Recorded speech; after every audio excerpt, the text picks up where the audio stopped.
Entonces, muchísimas gracias a todos por estar aquí. Les damos la bienvenida al seminario de altas energías. En esta ocasión tenemos el placer de tener como invitado a todo el grupo de Hawk, básicamente del día, y nos van a platicar de este paper, bueno, de sus trabajos en este evento que fue bastante famoso y que hemos discutido bastante en este seminario, el 221009A. Y los colegas de Hawk tienen bastantes trabajos ya en este evento, entonces nos van a platicar un poco acerca de ellos. Y pues muchísimas gracias, Magda, y sobre todo a Dani, que está aquí con nosotros, Dani Ávila, estudiante de Hawk, que ya está a punto de graduarse. Entonces, Dani, es todo tuyo el micrófono. Vale, muchas gracias, Rosa. Bueno, pues yo soy Daniel Ávila y les voy a presentar los trabajos que estuvimos realizando respecto a este evento del GRB 221009A y en particular es explorando como posible explicación oscilaciones de partículas tipo acción para la emisión que se observó de este GRB a energías de TV. Entonces, pues como tal, ¿Está bien si te preguntamos conforme va la plática o prefieres que te preguntemos hasta el final? no, está bien, como gusten. Ok. Sí. Entonces, bueno, pues el contenido es hablar un poco de este destello de rayos gamma, qué observaciones se han visto, en particular la detección a energías mayores a 10 TeV, los modelos que usualmente se utilizan para explicar los GRBs y después ver estos escenarios de materia oscura, ¿no? Y finalmente las conclusiones.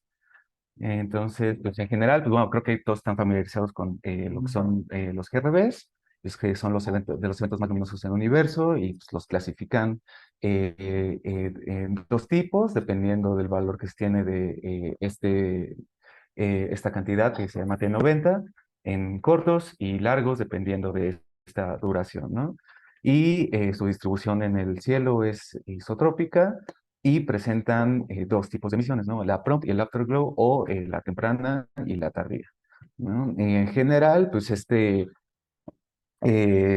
tipo de evento se describe bastante bien por medio de este modelo que se conoce como el modelo de Fireball, en donde pues va a haber una eyección de material y va a ocurrir que se tienen choques internos y externos y estos son principalmente los que nos están generando emisión a muy altas energías, ¿no? Y pues bueno, cada uno está asociada de distintas formas. O sea, la de los choques internos está principalmente asociada a la emisión de la prompt y la parte de los choques externos a la del afterglow. Y pues bueno, entonces, pues antes de este GRB, únicamente se han podido observar estos 6 GRBs a energías mayores de 100 GeVs. Y en general, pues el primero que se observó pues fue el 180720b, que fue observado por GES, y todas las emisiones que se han visto de GRBs arriba de 100 GBs pueden ser explicadas sin ningún problema por el modelo de Synchrotron Cell Quantum, ¿no? O sea, utilizando este modelo de Fireball. Y en general, todos estos GRBs, si se fijan, son GRBs que se catalogan como largos. Salvo estos dos que pues la significancia con la que han sido detectados no supera los 5 sigma y si vemos el 160821b es como tal catalogado como un GRB corto, ¿no? Dada su duración del T90. Entonces, bueno, ya Perdón, regresan. Sí, dime. en el anterior, ¿qué tenía de particularidad el 201015A?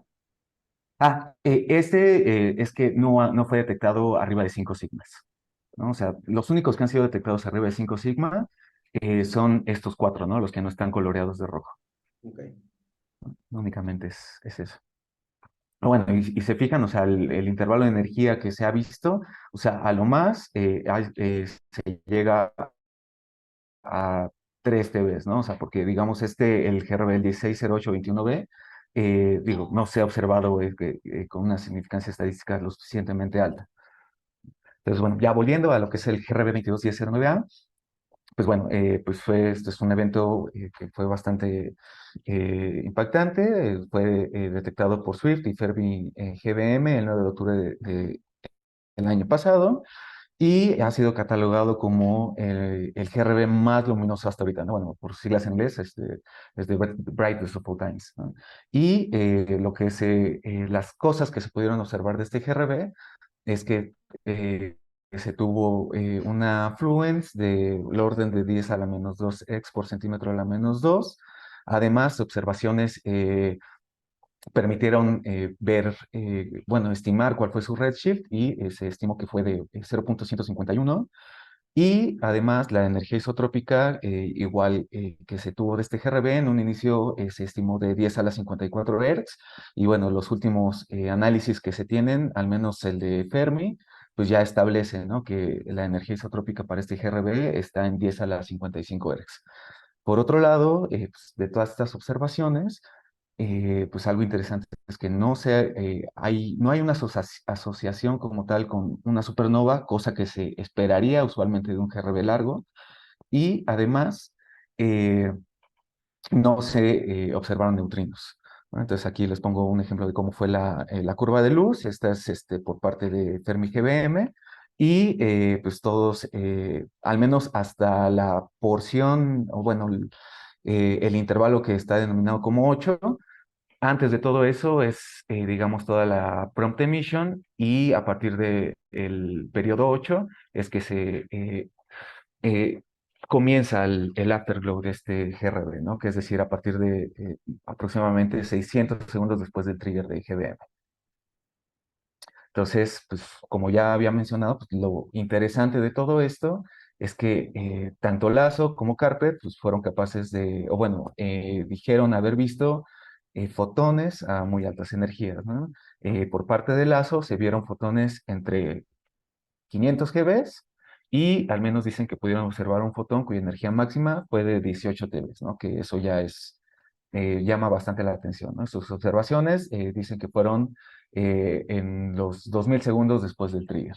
Y por parte de Carpet, ellos observaron a más segundos todavía, 4000 me parece, y ellos dicen, bueno, reportan haber visto un fotón de 251 TeV, ¿no? Entonces, principalmente lo relevante de este GRB son, o sea, tanto su luminosidad, que fue demasiado alta, es el más alto, el más luminoso que se ha visto hasta la fecha, y que las observaciones arriba, o bueno, se observaron fotones arriba de 10 TeV, ¿no? Cosa que eso no se había podido observar, ¿no? Dani, Entonces, una pregunta. sí. Supongo que íbamos a preguntar lo mismo, Diego. Sí, sí, ¿nos podrías contar un poquito más de estos dos instrumentos? Porque no somos expertos aquí en altas, altas, altas energías. Ok, perfecto. Bueno, o sea, Carpet en sí es un detector de neutrinos, ¿no? Y este está ubicado en Rusia. La ubicación concreta no me acuerdo muy bien, sin embargo es igual, es un arreglo que tiene varios detectores s- eh, de, de centelleo y de muones, y entonces, y bueno, y también de Cherenkov, ¿no? O sea, porque principalmente está enfocado para detectar neutrinos y está bajo la Tierra. Y LASO es un detector de rayos gamma que es básicamente parecido a HAWK, o sea, igual es un arreglo de varios detectores de Cherenkov en agua, e igualmente está complementado con varios detectores de centelleo y de muones, y bueno, es un arreglo bastante grande, ¿no? Es de varios kilómetros. Entonces, en general, el principio del lazo para detectar algo es por medio de detección de cascadas atmosféricas que se generan cuando llega un rayo gamma en la atmósfera o un rayo cósmico, y entonces produce una cascada, llegan a los detectores de lazo y pues ven la radiación Cherenkov que se produce dentro de estos, ¿no? Y pues por parte de Carpet es lo mismo, sin embargo, se tiene que está eh, eh, aislado por tierra, de tal forma que pues únicamente se puedan asegurar que están viendo eventos de neutrinos, ¿no? Entonces, pero sin embargo también sirve para ver fotones. No sé si quedó más o menos. Entonces, ¿Lazo es Cherenkov atmosférico o Cherenkov en agua? Cherenkov en agua. Yo todavía no entiendo, entonces, dicen en Carpet que tienen un fotón a 250 TeV, pero lo que tuvo que llegar al detector era algo diferente a un fotón dado que estaba bajo tierra. Entonces, ¿qué era lo que les llegó ahí? Y pues bueno, o sea, de Carpet todavía no han sacado ningún resultado como tal, únicamente han dicho que se detectó, entonces los detalles como tal de esa observación no se han visto. Sin embargo, pues bueno, dada la posición en latitud respecto al plano galáctico de este GRB, pues se cree que principalmente lo que se vio fue emisión de un pebatrón que está en la galaxia. Sí, ahí lo que pasó con Carpet es que cuando dieron su GCN y estábamos nosotros empezando a ver qué había, ellos habían reportado que este fotón tenía una incertidumbre en posición de 4 grados. Y 4 grados es un montón, pero un montón. Entonces, justo lo que nos dimos cuenta con ISIM es que dentro de esos 4 grados había un P-patrón que había reportado Lazo y una fuente que había reportado al menos hasta 56 TeVs públicamente, pero ya teníamos datos en HOC que también tenía emisión hasta 100 TeVs. Entonces mandamos el ATL o no creo, el ATL diciendo esto, que era más probable que ese fotón perteneciera a cualquiera de esos dos fuentes que al GRB por la incertidumbre y por lo improbable de tener algo tan energético. Y creo que ahí paró y no hemos visto la publicación. En el caso de LASO son 2 instrumentos y una parte que trabaja de 500 GeV, que me corrige de Dani, si no, hasta 1 TeV, y el otro instrumento que trabaja de 1 TeV hasta 18 TeVs, ¿no? Entonces, mientras que el primero reportó que había así del orden de 5.000 fotones, el otro fue el que reportó la máxima energía, ¿no? de este fotón de 18 TeVs. Que también otra de las cosas aquí interesantes, que creo que lo va a decir más adelantito Dani, es que este 18 TeVs pues también tiene una incertidumbre. Y eso hace que pueda ir desde 10 TeVs hasta 25 TeVs, ¿no? Lo que también hace un poquito complicada la explicación. Pero bueno, si quieres, sigue. Sí, gracias, Magda. Entonces, sí, como decía Magda, pues, o sea, la parte del fotón de Carpet, pues todavía está un poquito en duda, no han sacado nada al respecto, y por parte del Lazo, pues sí, son 2 instrumentos, uno que ve a más bajas energías y otro que está enfocado a altas energías, ¿no? Entonces, bueno, de estas observaciones a muy altas energías, pues el principal problema que se tiene es la atenuación por EBL, dado el redshift en donde fue ubicado este GRB. Entonces, tenemos que el redshift fue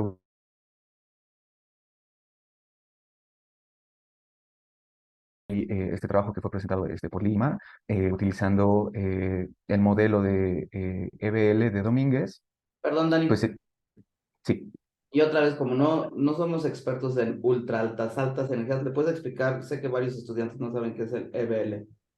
Ah, ok, bueno, el EBL bueno, se le llama en español luz de fondo extragaláctica y no es más que toda la luz que ha sido emitida por todas las estrellas desde su formación, así en las primeras formaciones de las estrellas a la fecha, ¿no? Y en sí son fotones que van desde eh, el infrarrojo hasta el ultravioleta más o menos, ¿no?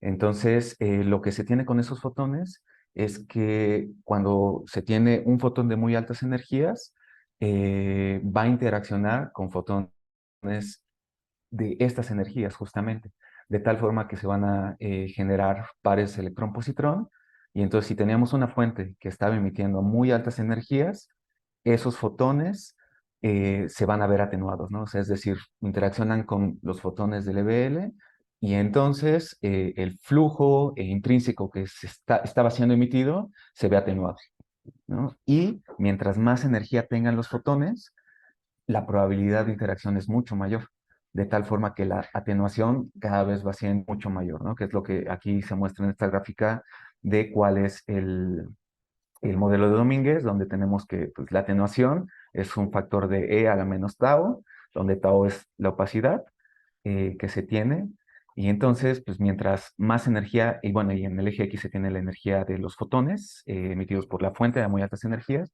y mientras más energía se tenga, la atenuación es mucho mayor, ¿no? Entonces, si se fijan aquí, al menos en el modelo de Domínguez, pues la atenuación ya a un fotón de 18 TeV, pues ya es del orden de 10 a la menos 8, ¿no? Entonces, es bastante alta. Y bueno, y si nos vamos a fotones con energía de 251 TeV, prácticamente la atenuación es como de 10 a la menos 80, o sea, lo cual es prácticamente cero, ¿no? Entonces, explicar una observación de un fotón a estas energías es prácticamente complicado, dado lo que se conoce del EBL. Entonces, de cierta forma, hay distintos modelos de EBL, o sea, de cómo es o cómo permean estos fotones de la luz de fondo extragaláctico del universo. Entonces, entre todos estos modelos que se tienen, está Franceschini, Gilmore, Finke, y bueno, este que les presenté aquí de este lado de Domínguez. Entonces, cada uno tiene distintas características y hay unos que son un tanto más restrictivos que otros, ¿no? En este caso, lo que es Finke es uno de los menos restrictivos, y Franceschini y Domínguez son prácticamente de los más restrictivos, ¿no? Entonces, si vemos, este es un trabajo que fue presentado por Shank et al, que es para explorar el origen de esta emisión a muy altas energías debido a rayos cósmicos, ¿no? Entonces, lo que ellos plantean es que, bueno, se tiene que va a haber una emisión de protones de muy altas energías y van a ser acelerados, ¿no? Entonces, que sean acelerados va a depender de este factor teta, y digamos que el valor de uno es que son acelerados eficientemente, o sea, al 100%, ¿no? Entonces, digamos que es un caso extremo. Entonces, si se fijan, tanto Franceschini eh, es todavía difícil bajo ese escenario explicar una detección de un fotón a 18 TeV. Para Gilmore sigue siendo un tanto difícil, sin embargo, para Finke podría explicarse esta observación, ¿no? Pero pues hay que resaltar, ¿no? Eso, ¿no? Que digamos que eso es bajo el supuesto de que es un acelerador de rayos cósmicos perfecto, ¿no? Valores más conservadores de esta ETA eh, ya prácticamente ponen aún muy difícil este escenario, ¿no? Incluyendo todos los distintos modelos de BL.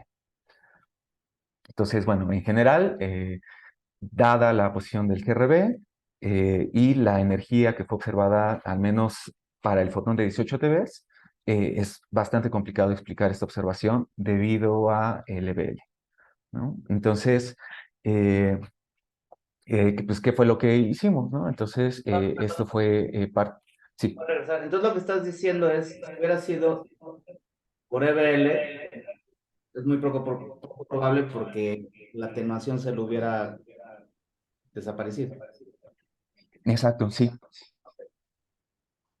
Entonces, la probabilidad de que Lazo haya podido ver este fotón, al menos de 18 TeV, es demasiado baja, ¿no? O sea, el EBL no es suficiente, ¿no? Para poder decir, ok, se llega a un flujo lo suficientemente alto, a pesar del EBL, para que el lazo, dada su área efectiva y todo, haya podido detectar este fotón. Inclusive para modelos bastante más laxos.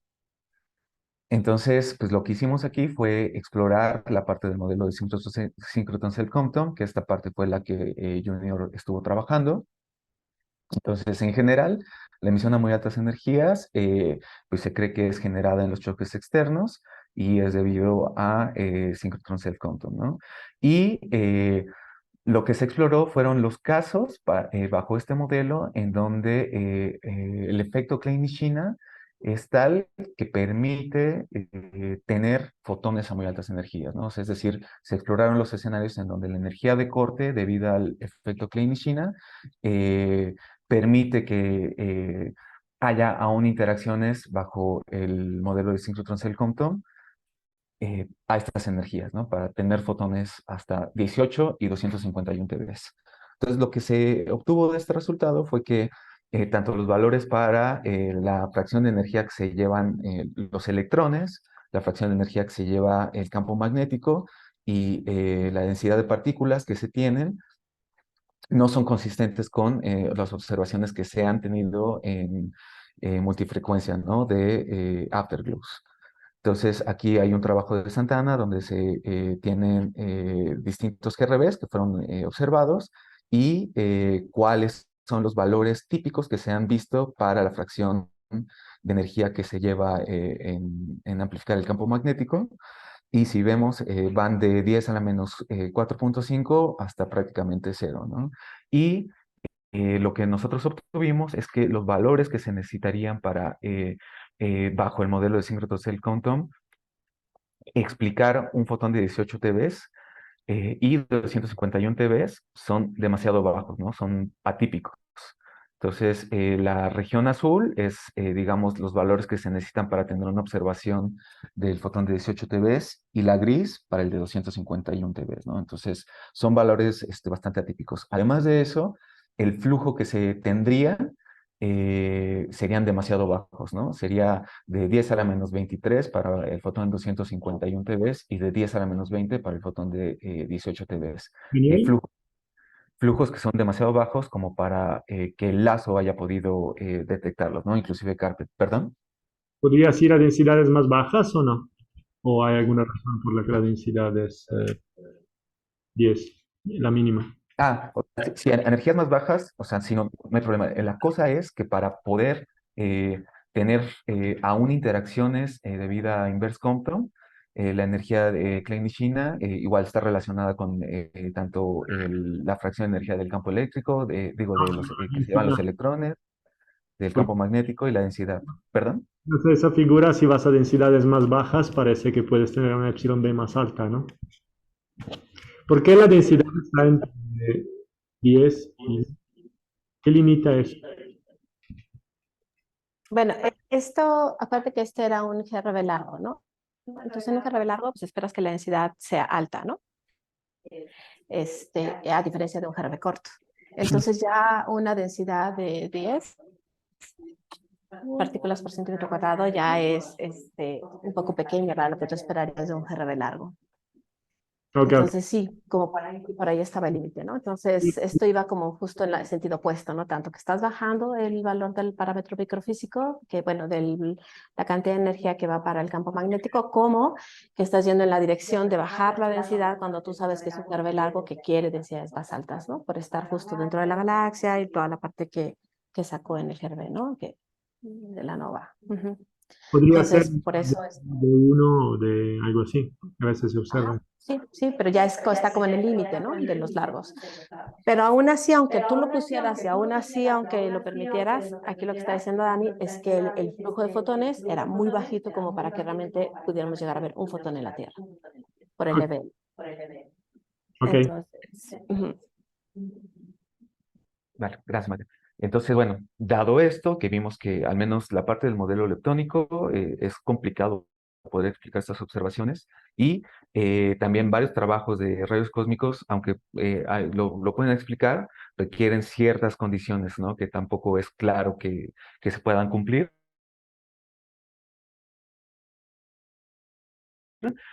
Pues decidimos oscura, ¿no? Y esto fue debido a que pues ya había gente en el grupo con nosotros que ha estado trabajando con materia oscura y entonces pues decidimos explorarlo, ¿no? Ya se ha hecho para candidatos o para fuentes galácticas, entonces dada esta observación, eh, consideramos que pues valía la pena explorar estos escenarios, ¿no? Entonces en general pues los candidatos más usuales de los que se habla respecto a materia oscura, pues son los acciones, las ALPS o partículas tipo acción, que son una generalización de los acciones, fotones oscuros y los WIMPs. Entonces, dentro de todos estos candidatos, nos enfocamos nosotros en lo que son los ALPS y los fotones oscuros, dado que los acciones, pues bueno, es un caso particular de los ALPS, entonces los ALPS es algo más general, y los fotones oscuros están, bueno, tanto los ALPS como los fotones oscuros están acoplados a fotones, ¿no? Y los WIMPs también podrían oscilar a fotones, sin embargo, tienen más canales de decaimiento, por lo cual eso complicaría todavía más el análisis. Entonces, debido a esto, y que pues como tal la materia oscura no es autointeractuante, y podría oscilar a fotones, eso permitiría que la transformación por el EBL disminuyera, ¿no? Entonces, otra cosa que hay que considerar respecto a este escenario es, ¿esta materia oscura nace o son fotones que se convierten a materia oscura? ¿No? Entonces, eso es parte del escenario que hay que explorar, ¿no? En el caso donde la materia oscura nace, dentro de este GRB hay que encontrar modelos eh, que puedan explicar esta producción de materia oscura, ¿no? Hay algunas opciones o algunos modelos que intentan explicarlo a partir de colapsos de, de estrellas masivas, y pues bueno, ¿no? Es todavía parte de explorar esos escenarios. En el escenario donde empezamos, donde se emiten fotones de muy alta energía y estos se convierten a materia oscura, aún sigue habiendo el problema de explicar, bueno, y estos fotones de alta energía, ¿cómo se producen? ¿No? Entonces, dado esto, decidimos explorar la parte de, ok, dentro del GRB se va a generar un brote de materia oscura. ¿Cómo? Lo vamos a discutir después, ¿no? Pero vamos a asumir que dentro de este GRB se genera materia oscura, ¿no? Entonces, bueno, dado este escenario, pues tenemos que en el GRB se genera materia oscura y entonces, pues esta materia oscura, ya sean ALPS o fotones oscuros, van a estar oscilando en fotones, ¿no? Y viceversa. En el caso de los ALPS, estos van a estar oscilando en presencia de un campo magnético, ya sea el intergaláctico o el galáctico, y en el caso de los fotones oscuros, estos siempre van a estar oscilando, digamos que es parecido como con los neutrinos, van a estar oscilando a fotón, fotón oscuro, fotón, fotón oscuro, ¿no? Y bueno, lo que nos interesa son todos estos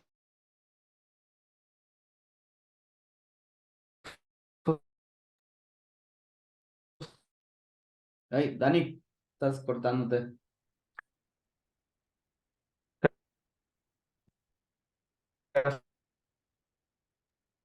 Stop, stop, stop. Espere. para los cuales Dani, Dani.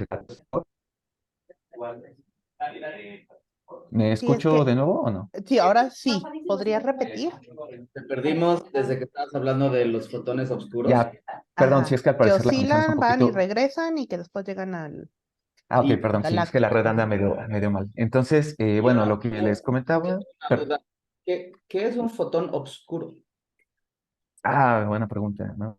Bueno, es que es un fotón oscuro. O sea, simplemente es un candidato de materia oscura que se cree que pertenece como. Entonces, es decir, o sea, solamente tuvo, ¿no? Dani, sí que, Este fotón tiene masa, ¿no? Entonces, digamos que el fotón oscuro que tiene masa es hasta ahorita dentro de todos estos modelos, más allá del modelo estándar, está favorecido, ¿no? Para que sea capaz de generar oscilaciones a fotones de modelo estándar. Entonces, para complementarla, Dani, para complementar tu respuesta, o gracias. sea, como tal, fotones oscuros aparecen, son partículas que están cargadas bajo un sector oculto. En este caso estamos asumiendo que la interacción en este sector oculto que está separado del sector visible que conocemos en el modelo estándar, este, es parecida al electromagnetismo del modelo estándar. Entonces, en ese sentido, el fotón oscuro es el bosón de norma en ese sector oculto para esa interacción.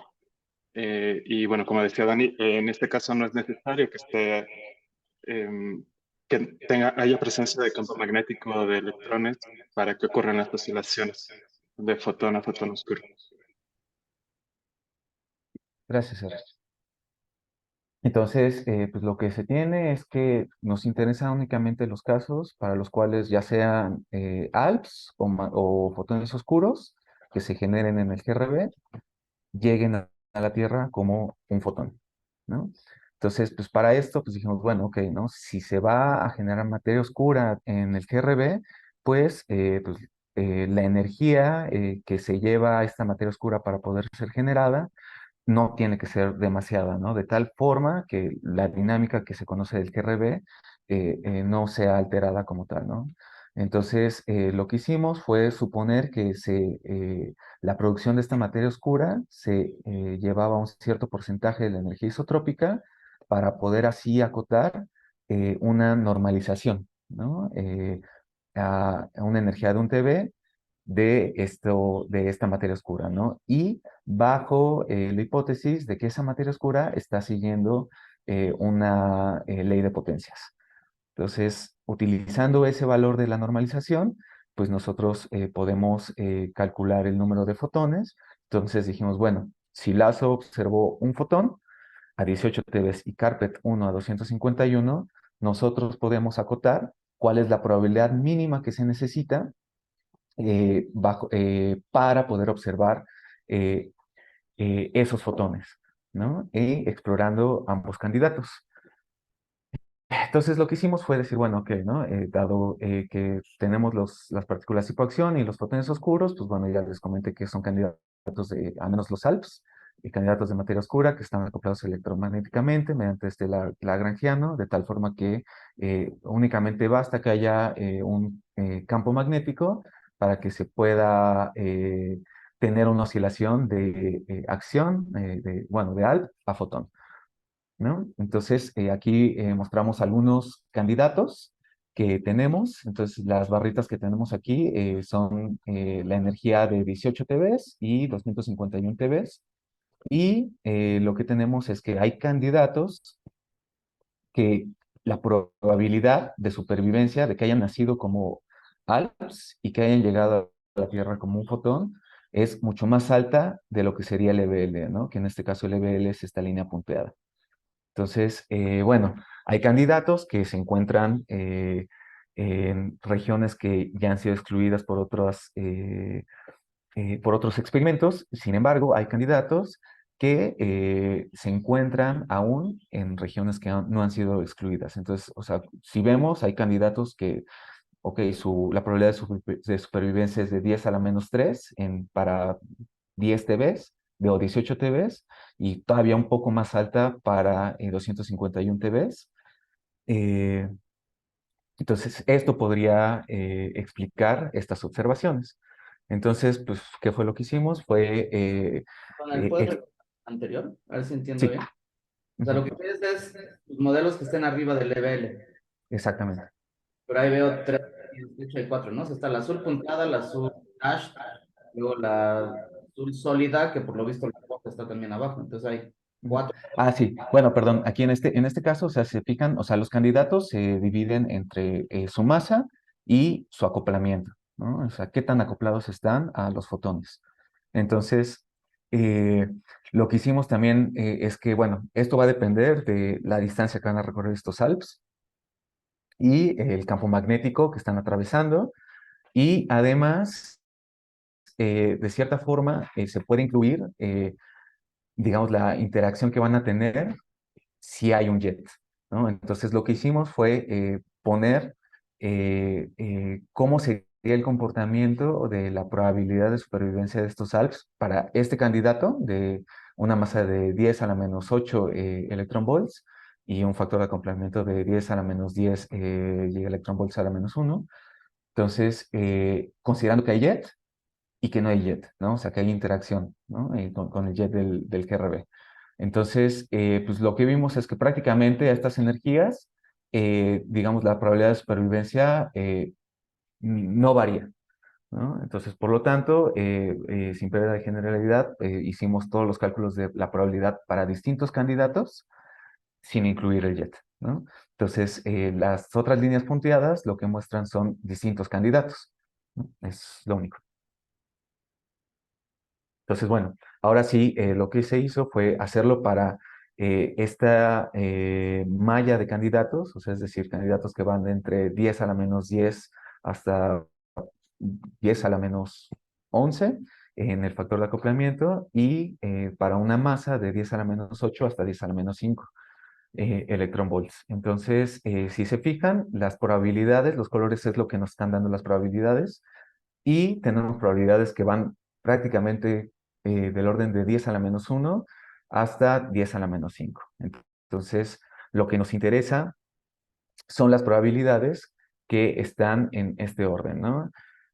Entonces, perdón, aquí una disculpa, creo que esto me faltó mencionarle, lo que observamos es que las probabilidades mínimas que se necesitan para observar estos eventos justamente son del orden de 10 a la menos 6 o 10 a la menos 5, ¿no?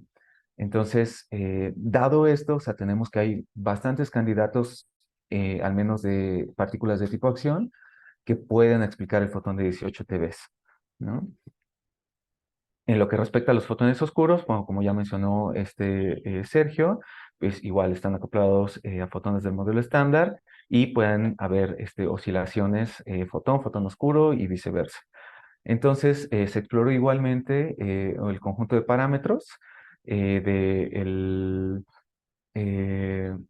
para los fotones oscuros, donde esta chi es el ángulo de mezcla, y pues la masa de estos fotones oscuros. Y igualmente se tienen valores de probabilidad de supervivencia que son capaces de explicar, en este caso, tanto la observación de LASO como la de Carpet, ¿no? Entonces, bueno, esa era como la parte interesante. Y pues dijimos, bueno, ok, ¿no? Entonces, al menos tanto los fotones oscuros como las partículas de tipo acción nos permiten explicar al menos el fotón de 18 TeV, ¿no? Entonces, bueno, ¿qué ocurre con energías más bajas? Entonces nos fuimos a ver estos GRBs, el 190114C y el 180720B, y exploramos cuál sería la probabilidad que se necesita para observar estos GRBs a las energías que nos interesan y pues vimos que pues, son del orden 10 a la menos 2, 10 a la menos 3, que en sí están dentro de las regiones que nosotros encontramos tanto para partículas de tipo acción como fotones oscuros. O sea, es decir, que tanto los ALPS como los fotones oscuros podrían contribuir a las observaciones a más bajas energías, ¿no? Entonces, bueno, eso fue lo que hicimos para ese primer artículo. Entonces, en general fue como que el modelo de Fireball no es suficiente para explicar la emisión arriba de 10 TeV, y las probabilidades de supervivencia que se tienen de materia oscura a fotón son capaces de explicar fotones de 18 y 251 TeV. El caso de 251 TeV únicamente se restringe a los fotones oscuros. Y en general, o sea que la materia oscura es factible como una posible explicación para la emisión de muy altas energías en un GRB, al menos el 221009A, sin que se afecte la dinámica que se conoce de los GRBs, ¿no? Entonces, bueno, después de este artículo, ¿qué fue lo que hicimos? Decir, ok, vamos a enfocarnos principalmente en las acciones, ¿no? En las partículas de tipo acción. Entonces, estos ALPS, qué condiciones espectrales requieren. Entonces, lo que hicimos fue variar el índice espectral, perdón, aquí creo, esta diapositiva iba antes, una disculpa. Entonces, lo que hicimos fue asumir que las partículas de tipo acción siguen una ley de potencias, su espectro, y un cierto perfil temporal, ¿no? Entonces, bajo el supuesto de que se fueron generadas ya sea en la prompt emission o en el afterglow. Entonces, bajo estas hipótesis, observamos que el perfil temporal era independiente realmente de nuestro modelo, y entonces nos enfocamos únicamente a explorar distintos valores del índice espectral y la normalización que se tiene de estas partículas de tipo acción. Y además, pues para poder pues restringir un poquito más este análisis, lo que asumimos es que al menos a una energía entre 10 y 25 TeV, LASO pudo ver 0.5 fotones.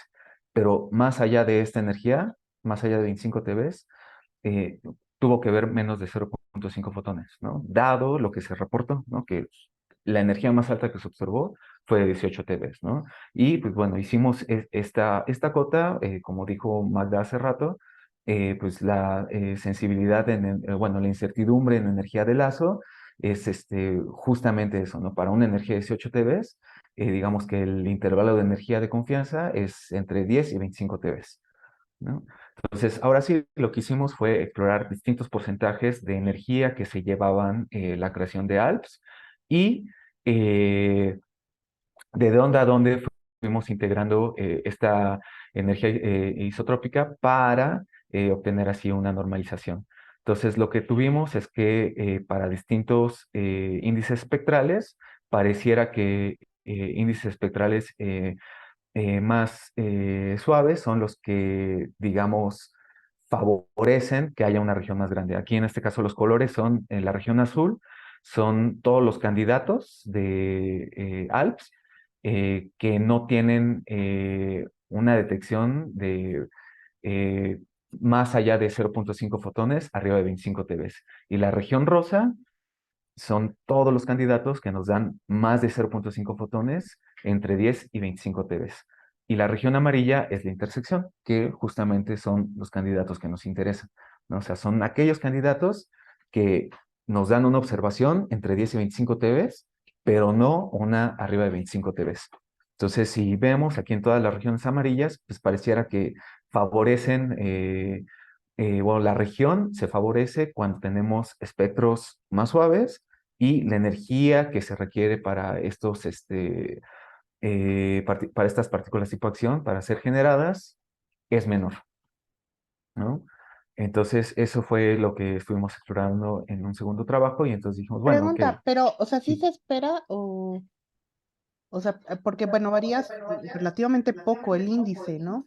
Y tienes cambios muy substanciales. O sea, ¿eso sí sí, es algo que esperarías ver? Bueno, que esperas ver. sí, sí, porque, o sea, de hecho es bastante dependiente del índice espectral, ¿no? O sea, hicimos varias pruebas y bueno, en esta malla que pongo aquí hicimos pruebas de ir dejando fija la energía, el porcentaje de energía isotrópica que se llevan las acciones en producirse y variando, que esta es la que les muestro, o dejando fija la energía mínima a la que se está integrando esta energía isotrópica y variando la energía, el porcentaje de energía isotrópica. Entonces, sí se ve un comportamiento de cómo va creciendo la región, bueno, la región permitida, que en este caso sería la región amarilla, y se va favoreciendo justamente cuando tenemos espectros más suaves, ¿no? O sea, digamos que estas gráficas no muestran tanto este comportamiento, sin embargo, sí se ve, ¿no? Y se ve un comportamiento un poquito progresivo. Ok. Ujú. Entonces, pues bueno, dijimos, ok, hay candidatos que son capaces de decir, va a haber un fotón entre 10 y 25 TeV y no fotones arriba de 25 TeV, pero bueno, ¿qué espectro de fotones esperamos nosotros de estos candidatos? Entonces, nos tomamos la probabilidad de supervivencia y calculamos cuál sería el espectro de fotones que llega a la Tierra antes de pasar por el detector, que en este caso nos enfocamos únicamente en LASO, y pues vemos que es un espectro que de cierta forma no es nada descabellado, ¿no? Y pues nos da un espectro de 2.15 hasta distintos valores. Y entonces eso lo hicimos para todo el conjunto de candidatos que estaban dentro de todas nuestras regiones permitidas, ¿no? Y entonces, si vemos aquí los índices espectrales que se pueden ajustar al espectro de fotones que llegaría a la Tierra, está oscilando entre 2 y 3. Y además dijimos, bueno, ok, dado este espectro de fotones, ¿cuál sería la contribución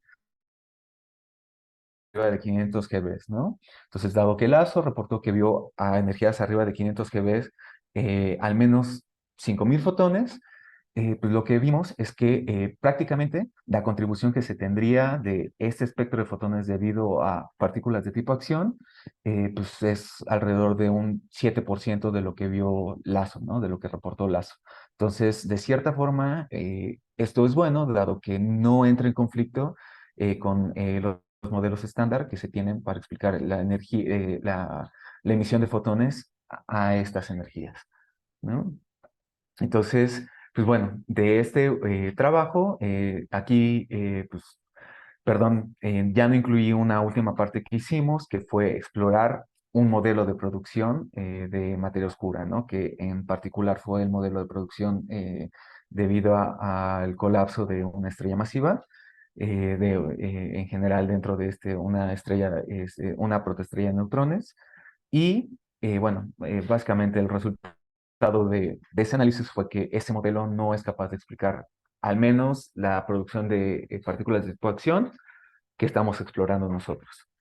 Entonces, en sí, las conclusiones de este último trabajo es que pues, sí hay candidatos en regiones que aún no han sido excluidas y que además, perdón, aquí esto está, me faltó escribirlo, pues, la tasa que se tiene de partículas es demasiado alta, ¿no? Por lo tanto, los mecanismos de producción que se tienen de ALPS están todavía en discusión. Sin embargo, estos ALPS pueden explicar la observación del fotón de 18 TeV y además pueden contribuir moderadamente a lo que serían los fotones que se detectaron arriba de 500 GeV. Bueno, como ya mencioné, o sea, todavía hace falta explorar los distintos mecanismos con los que se podrían generar partículas de tipo acción que nos permitieran explicar estas observaciones y pues bueno, esto en cierta forma va a ser posible dejarlo más en claro una vez que el Lazo publique sus resultados. Y pues bueno, eso es todo. Gracias. Muchas gracias, Dani. Comenzamos con la sección de preguntas. Por favor, si alguien tiene preguntas, suba su manita. Enrique, por favor. Hola, gracias por la charla. Yo sí tengo varias preguntas. Nada más tengo que ver si las puedo ordenar y poner en una sola o poquitas. A ver, entonces tienes estas partículas. No me queda claro cómo decides que no es un fotón oscuro, sino es un ALP. Pero, a ver, entonces lo importante quizás sea, en tu primera tabla muestras los 6 candidatos a un evento similar a este y dices que creo que 3 de ellos tenían energías de 10 a la 53 isotrópicas. Los 2 que están en rosa pues son de energías mucho menores, comparado con esos 3, no con el 190829A. Y mencionas que tiene una energía isotrópica de 10 a la 55 o arriba de 10 a la 55. Entonces, ¿por qué en este evento podemos ver fotones no solo de 10 a la 18, sino de 10 a la ¿qué? De 251 TeV, y en otros no? Entonces, este es el más brillante, entonces supongo que por eso tenemos más flujo. No sé si es porque esté más colimado que los de 10 a la 53, porque de lo que veo hay algunos que pueden estar tan cerca o más el que están estudiando. Entonces, ¿qué hizo diferente a este evento para que sí hayamos podido ver a estos? Entonces, supongo que es el flujo de estas partículas producidas, que además, según entiendo, no saben en qué parte del proceso se producen, si durante el colapso, o creo que lo descartan de lo que mencionaste al final, o si ya que generaste el GRB, ¿no? Vale, gracias Enrique. Pues la primera parte respecto a si son acciones, bueno, partículas de tipo acción o fotones oscuros, pues bueno, dado el primer artículo que sacamos, pues que los fotones oscuros permiten explicar también el fotón 250 Mm. TeV. Sin embargo, ese fotón es demasiado complicado explicarlo si hubiera sido generado desde el GRB, ¿no? Entonces, digamos que en ese sentido los fotones oscuros entran un tanto en conflicto con lo que se observó, ya que es casi seguro que ese fotón de 251 TeV es galáctico, ¿no? Entonces, pues en ese sentido, pues se favorecen más las partículas de tipo acción, ¿no? Y, eh, y bueno, y respecto a los GRBs, sí, en parte tiene que ver con que este GRB fue más luminoso, pero también el redshift, ¿no? O sea, si te fijas, el redshift que se tiene para estos otros GRBs que fueron observados con una energía isotrópica de 10 al 53 es mucho mayor, ¿no? Entonces, dado que la atenuación por el EBL igual es demasiado fuerte. Bueno, depende del redshift y mientras más lejos estés, todavía es más restrictiva esa atenuación, entonces es todavía más complicado. Entonces, lo que dices es que Sí, fuimos muy, muy suertudos en que fuera muy brillante, muy colimado, muy cercano. Y si no tenemos eso otro GRB pareciera. como eso, no deberíamos de ver más candidatos de este estilo. Sí.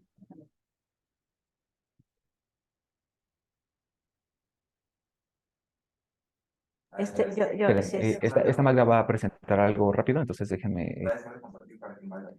Bueno, el por qué, pues obviamente ese es parte del punto, ¿no? No lo sabemos. Pero hay algo que caracteriza este GRB que es notable. Ay, ay, ay. Y es esta gráfica que están viendo acá, ¿no?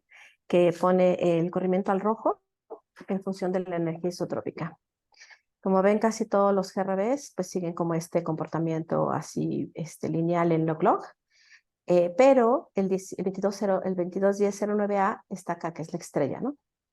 Entonces ya ahí no solamente es que es muy luminoso, o sea, sí es muy luminoso, pero el verde también es muy luminoso, solo que el verde sí está dentro de este comportamiento, ¿no? Entonces ya desde ahí te podrías estar pensando que a lo mejor este tiene mayor energía liberada de lo que se hubiera esperado simplemente por su redshift. Entonces ya ahí pues nos puede poner a dar algún poco de evidencia o como de sugerirnos que a lo mejor hay otros mecanismos que se dieron aquí que no se han dado en nosotros, ¿no? Y un poco también, o sea, la generación de ALPS, o sea, no sabemos si eran de, por ejemplo, materia oscura que podría haber estado alrededor del GRB y que fue acelerada de alguna manera, por ejemplo, en los gravitacionales, o si fueron materia oscura que se generó, en este caso, por ejemplo, en el progenitor. Y esos casos extremos, pues sí, claramente se tiene que dar con un GRB pues, más extremo, ¿no? Y en este caso, pues la cantidad de energía que liberó. Entonces, como hacia allá, es que efectivamente, o sea, sí tiene que ser muy luminoso, pero no solamente muy luminoso, sino que su Ya. luminosidad sea incluso fuera de este comportamiento general, ¿no? Es así como yo lo veo. ¿Y tienen otras alternativas fuera de materia oscura? Dado que tienes un evento excepcional, ¿hay otras opciones para explicar estos fotones? Pues la parte del modelo leptónico, pues bueno, vemos que es bastante complicado. Respecto a modelos hadrónicos, sí hay bastantes propuestas, pero igualmente, ¿no? O sea, hay varias condiciones que se requieren para poder optar por digamos, estos modelos. Entonces, pues uno es que, o sea, tiene que ser un acelerador de partículas súper eficiente. También por otro lado, o sea, uno espera, ¿no? Que haya cierta desviación angular eh, de esta emisión de los fotones. Entonces también hasta que no se vea cómo lo observó Lazo, está complicado, ¿no? Y Sabemos en además ese requiere... sentido, Ujú. perdón, eh, me llama la atención el 10 a la 55. ¿Requieres un motor muy, muy eficiente para que eso fuera algo realista o un ángulo de apertura del jet muy pequeño? Dado el afterglow, ¿sabemos algo del ángulo de apertura de este evento? Que yo sepa, no han dicho nada. O sea, Ya yo ves he que visto que lo han Enrique, simulado. ya ves que se propone que es estructurado, ¿no? Y también con eso Ajá. explican la energía. Sí, sí, pero necesitas algo particularmente raro en ¿no? Para lograr algo así. Decían que el jet era muy, muy angosto, ¿no? Con un ángulo Ajá, también. de 1 grado, no sé, 2 grados, algo así, Un ¿no? grado, 1.2, algo así. Sí, sí, ¿Pero recuerdo eso era también en eso. base a la cantidad de energía o era en base al afterglow, al jet break, pues? Al afterglow. Ok.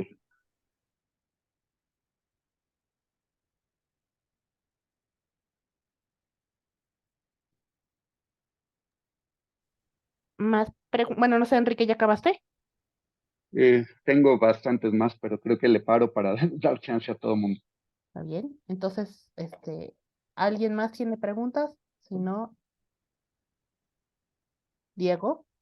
Yo tengo una que no hago entender, o sea, dentro del GRB, digamos, el Fireball, o en el alrededor del motor central, ya sea hoyo negro, colapsar, ¿existen las condiciones para generar materia oscura?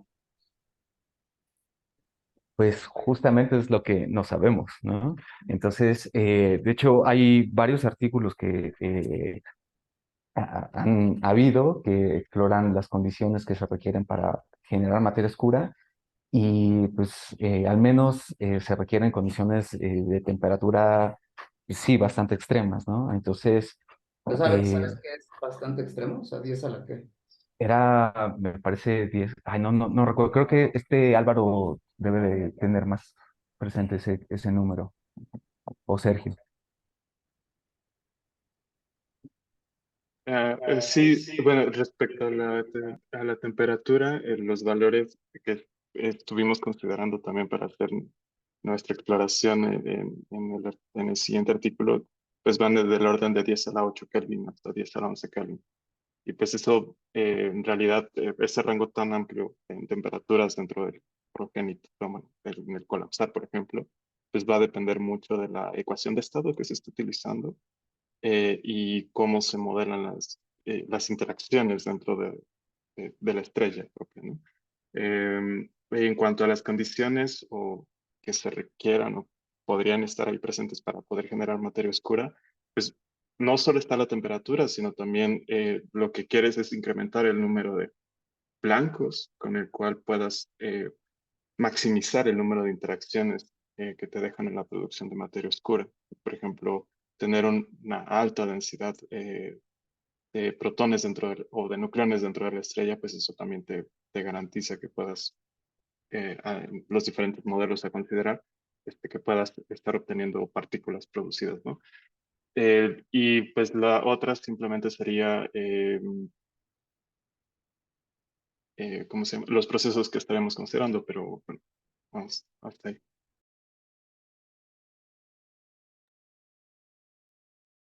Okay. Pero entonces cualquier supernova te daría materia oscura, porque 10 a la 8 no necesita supernova, cualquier estrella que quema helio te lo va a dar. 10 a la 11, prácticamente cualquier supernova te da eso, ¿no? Sí, justo de hecho, los primeros estudios que se comenzaron a realizar fue para la supernova de 1987A, con las cuales se comenzaron a buscar estos mecanismos de producción de acciones en particular y tratar de restringir el rango de masas y las constantes de acoplamiento para electrones y fotones. De hecho. Ujú.